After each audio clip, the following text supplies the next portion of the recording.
அனைவருக்கும் வணக்கம். திருவெண்ணெய்நல்லூர் மெய்கண்டார் சுவாமிகள் பற்றி சில தகவல்கள். மெய்கண்டார் திருக்கோயில் சித்தர் கோயில் விழுப்புரம் மாவட்டத்தில் உள்ளது.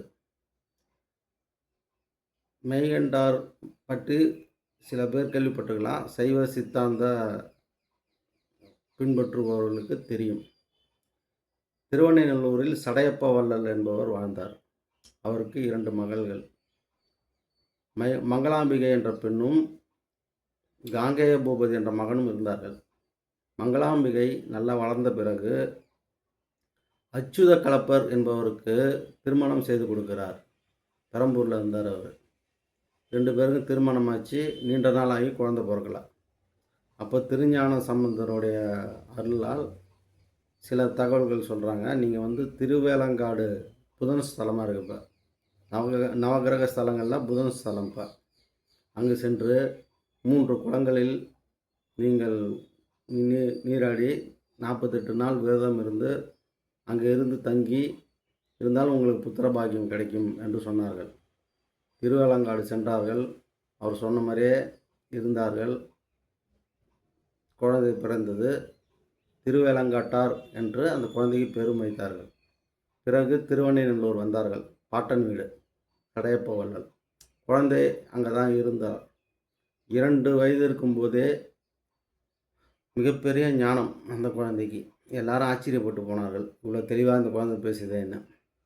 அப்போ அந்த வழியாக பரஞ்சோதி முனிவர் பொதிகை மலைக்கு அகஸ்தியரை பார்க்க போகிறார். இந்த குழந்தையை பற்றி கேள்விப்பட்டு பார்க்குறார். அவர் பார்த்து அந்த குழந்தைகிட்ட பேசும்போது அச்சு பிசகாமல் தெளிவாக இந்த குழந்தை பேசுவதை பார்த்து ஆச்சரியப்பட்டார்.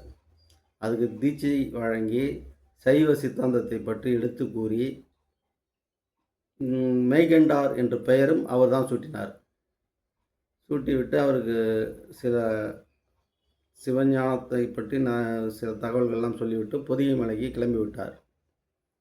பிறகு அந்த குழந்தை 48 பேரோட டெய்லி பொல்லா விநாயகர் கோவிலில் உட்காந்து அருள் பாவிச்சு நிறைய தகவல் சொல்லிக்கிட்டு இருந்தாங்க.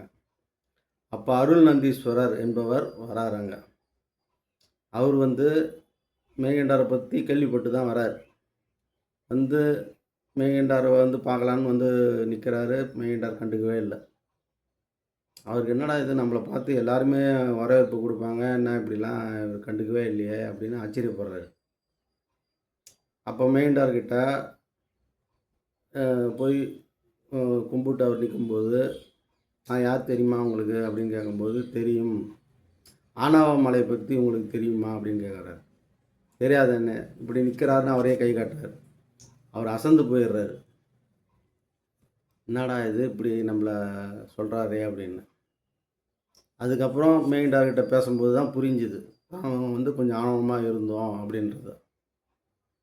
அவரும் மெய்கண்டார்கிட்ட சீடனாகவே சேர்ந்துட்டார். கடைசியில் அருள் நந்தீஸ்வரர் சிறிது காலம் போனது. மெய்கண்டார் 20 வயசுலே அவர் ஜீவசமாதி அடைந்து விட்டார். 1225 பிறந்தார். 1245 ஜீவசமாதி ஆகிவிட்டார்.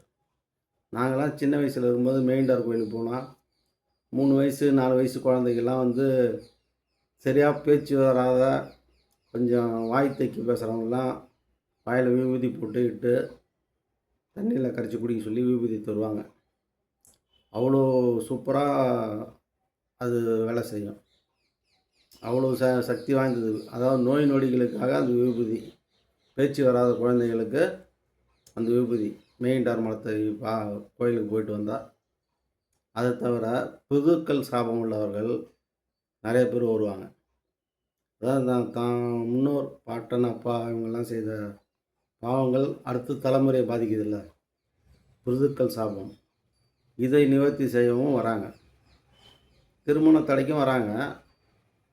மெயின் நோய் நொடி தீராத நோய்.